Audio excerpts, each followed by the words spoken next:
G'day, g'day, g'day. It's the Mathematical KM here, bringing you round 2 of the Tugg Club Championships. 60 minutes plus 30 seconds and giving up 202 rating points, but taking the water horse for another spin. And we'll see how we went and lessons learned. And there are several lessons learned to be watching, putting some more time in, and we'll see if that's not wise. More time in the opening. Okay, opening, first couple of moves. You'll notice that my second move is not, as you can see the arrow that suggested, bishop to g7. But if I want the water horse setup, I am going to want a fianchettoed bishop on b7 as well.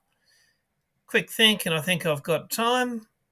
Obviously, if his knight wasn't where it is and he fianchettoed his bishop to g2 on his next move, I'd be in trouble. With my rook, I wouldn't be able to put a bishop there, but with his knight in the way, I can do it. Okay, he fianchettos, and just in time. Now if his knight moves, I've got his bishop. So the two bishops are playing chicken with each other. Okay.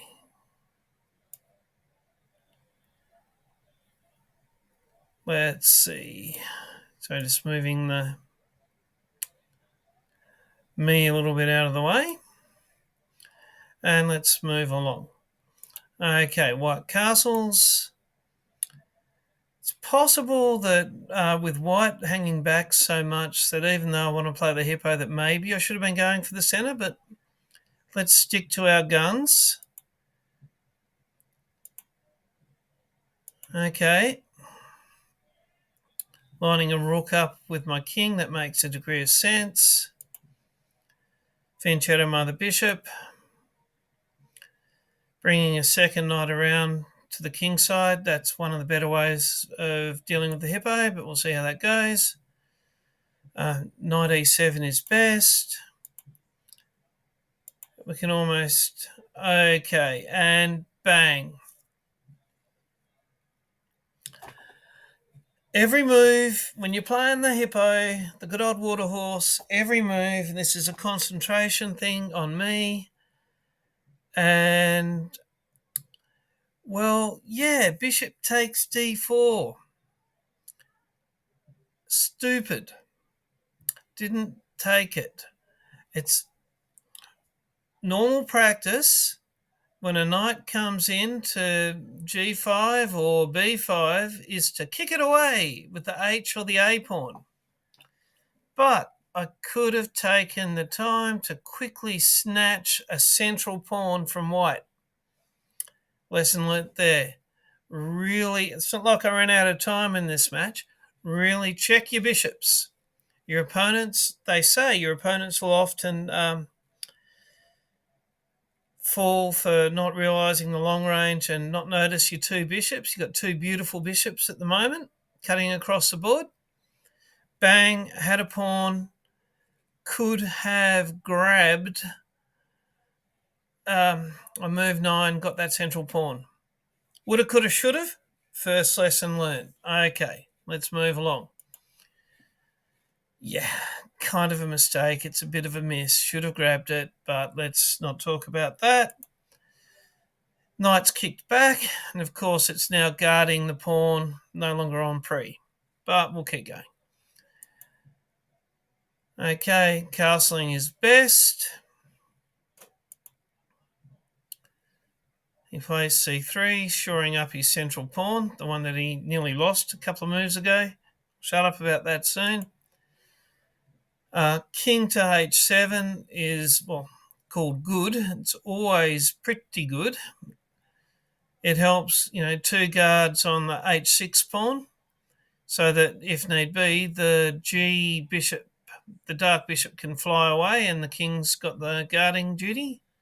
And if he makes a battery on that diagonal, then I've got the bishop and the king. So that's not too bad.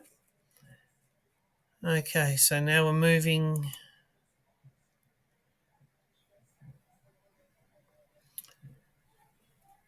King h1.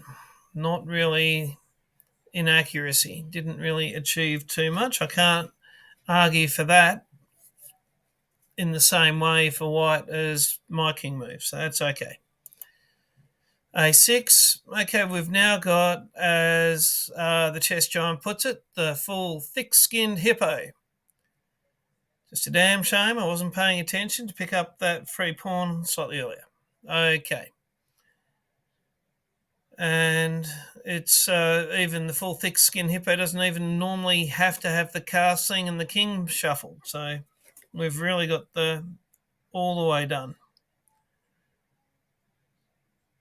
Now, knight g1. Okay, black has the advantage. Minus 0.33. Now, I did go and have a little bit of a think at this point on move 13. You're looking at which pawn push to make. After you've got your full thick-skinned hippo, it's look at your opponent. This is the breather moment, as Solomon puts it. And usually he won't play the G pawn or the B pawn unless it comes with tempo, looking to swing a knight in behind. With the flank pawns being the F and C pawns, he would normally look at which of the white's pawns are got the least number of defenders, and you don't want to, and there's a straight up rule not to attack one with a rook or a queen directly protecting it behind. So that says F pawn is out. The central pawn pushes nearly never. So what we're looking at is a choice between the knight. You can move a knight directly to c6. But usually if the pawn comes forward, you'd want to be able to go on to, and typically bothering a bishop that's in the middle. So that's just not a thing. And the other knight coming across here, that can't swing out to g4 after a pawn push either, and it wouldn't be bothering a bishop in the middle. So the knight's getting active is no good either. So the best move appears to be the C pawn push, giving us a bishop and a pawn onto white's central pawn and looking to trade a flank pawn for a central pawn, even though he can probably take back with a flank pawn. So let's see what the computer thinks of that. It was excellent. It liked a5. That's going away from any plan I would have had, but c5 is excellent. So we're going with this plan. Okay. White plays knight to c4, swinging that in.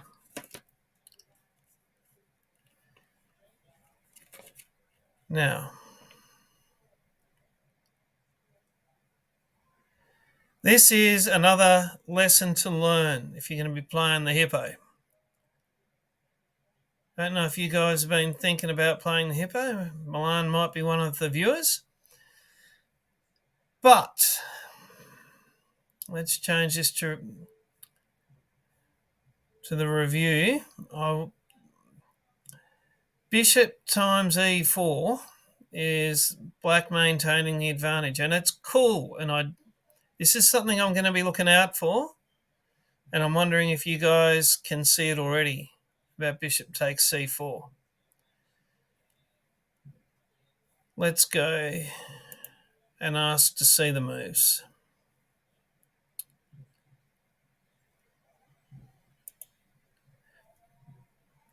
Bishop takes c4, show moves.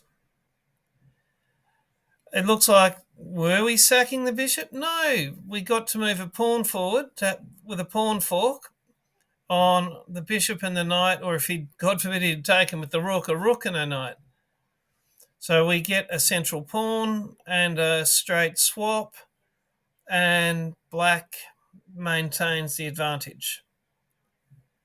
But yeah, wish I'd seen that, and that's something to be looking for. So I actually played,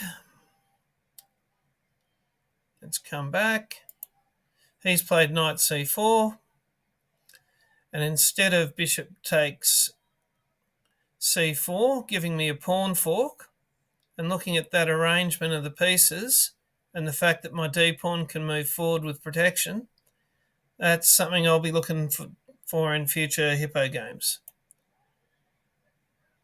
I have instead brought my e-knight to c8 to provide a guard for my d-pawn. And, it was given excellent, but I kind of really like getting the way of arranging for that pawn fork. So that's pay attention to your bishops that move 7 or 8, getting the pawn, and watching for arranging a pawn fork, capturing a central pawn. Okay, moving along.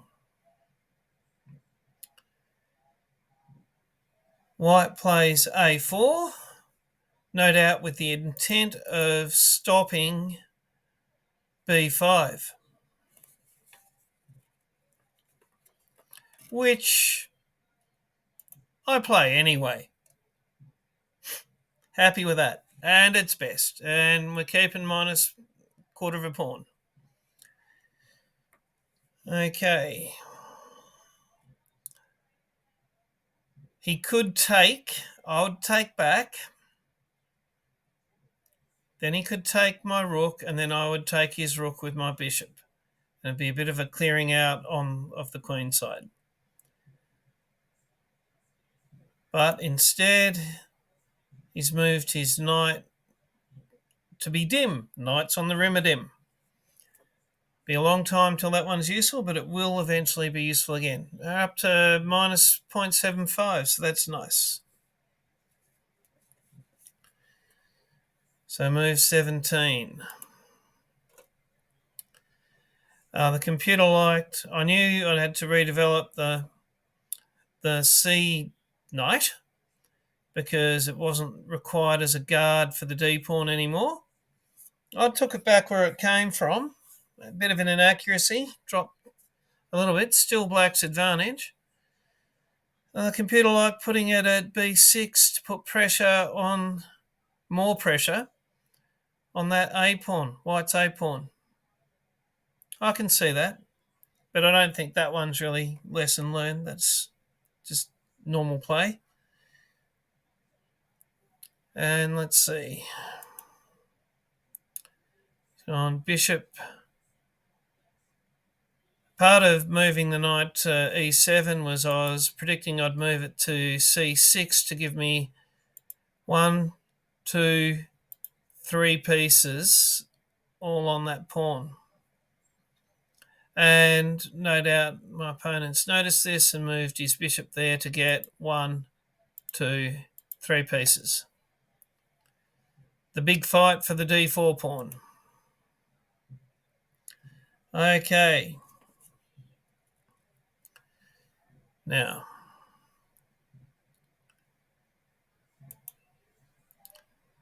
where it went wrong. Looking at the graphic, you can see it's going to come back. But c times d4 was best.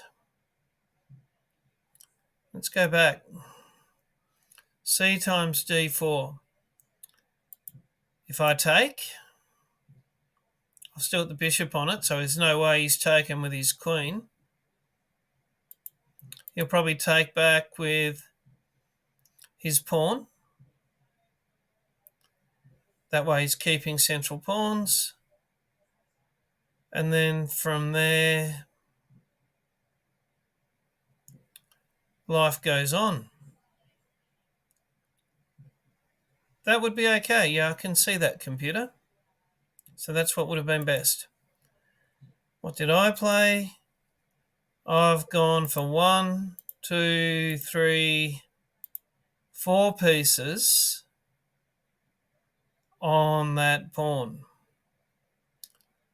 But, and as we're about to see, if he takes me, then, the calculations are different here. 1, 2, lots of defenders, but was a mistake. C times d4, that take, and life goes on. That was better. So really I've got to do a little bit more calculation. This is another, I guess, lessons learned. Examine that tension, especially when it's building like that. And what do I think would happen if I was to take? And putting my queen on the same diagonal as a bishop, that feels kind of funny as well. So, that was a mistake, and we've gone from minus a half to +1 for white. So, yeah, not such a good move. Anyway, lesson learnt there. Examine releasing the tension and realise I'm probably never going to get a clear one more piece than the opponent to be at. See if you can release it with it coming out even to stop from having to do things like putting your queen in a place it doesn't want to be. Okay, it's a miss because it was time for him to snap it up, and it's gone back to minus 0.4. And there goes the game, that move. I mean, it's move 18, and I kicked and screamed till move 51. Kind of crazy. But, yeah, that was the problem. Everything I said about c takes g4, it maintained the side edge black had. Let's even go show moves and take a quick look at that. I take, he takes, central push. And yeah, I like black here as well. Anyway, let's go back. Knight c6. Thinking I was, getting that next piece, getting ready to take. And 1, 2, 3, 4. He's only got 1, 2, 3. And I've got 4. If white does nothing, I get to take that pawn and go, yay, you beauty. But white's not going to let me take that pawn, and everything doesn't quite work out so well. When white works out they can't maintain it, they're going to release it, and that's not going to be anywhere near as good for me as if I was the one releasing it. Anyway, let's see how that looks. Yeah, it is best, and it goes from, what were we on? It was minus 0.4. The blunder takes it to 2.5 turnaround. Not good. Okay. Queen a5. Here where everything is looking bad, already really bad. Instead of trying to fight for the equality in the exchange, Queen a5 is best.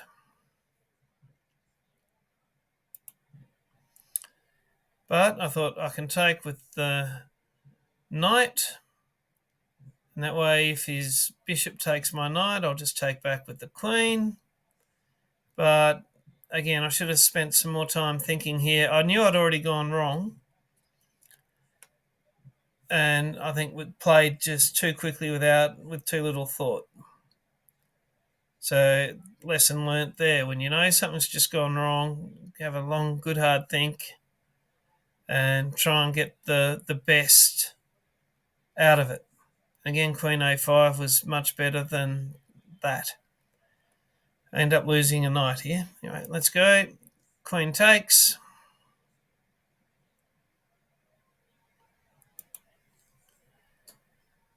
best of a bad bunch, or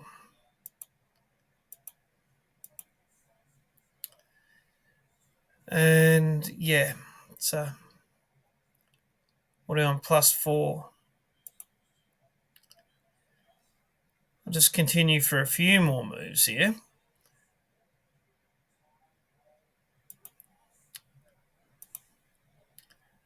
Now, it was never going to happen, but you got to give yourself a chance at a cheapo. That's threatening the rook. Very much hoping for rook d1 or threatening my knight or anything except rook to f2. I was hoping to be able to go down the exchange on the bishop and get a smothered mate with the knight. It was highly unlikely at this point, but there we go. He stops that. In terms of trying to arrange for that smothered mate, which is still kind of on the cards, should have taken his bishop with my bishop right here, right now. But I didn't. And then his bishop's hard to remove. And it's kind of all getting a bit academic. That's move 34. I played on till move 51, kicking and screaming a bit, but there's really not much point looking at the rest of that endgame. So, as far as the opening, and whether it's worth playing on, there's the accuracy, 87, 80. And if I was to put in up to, say, here, as a PGN, probably my accuracy would be a little higher even than that. It's not going to tell us those pretend ratings that it feels that you played at. But just to recap, around about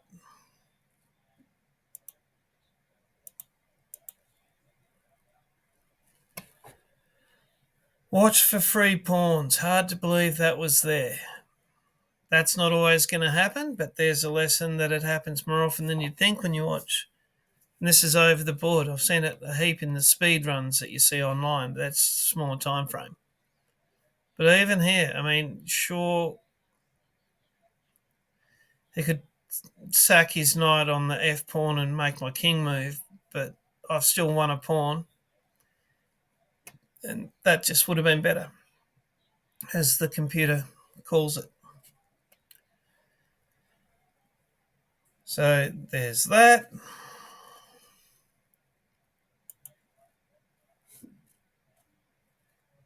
C5 was right.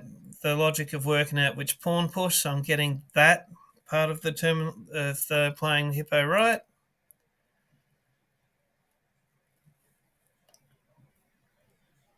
And watch for central pawn pushes that can become pawn forks. And finally, when you're much deeper in, let's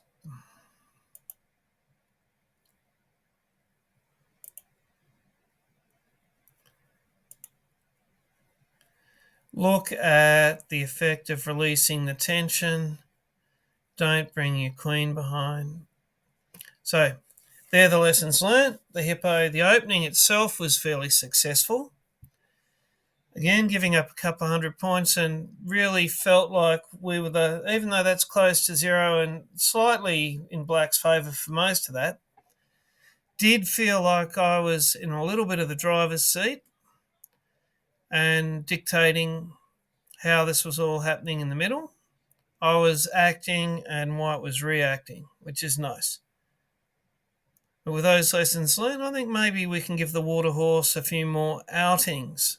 So, bye for now.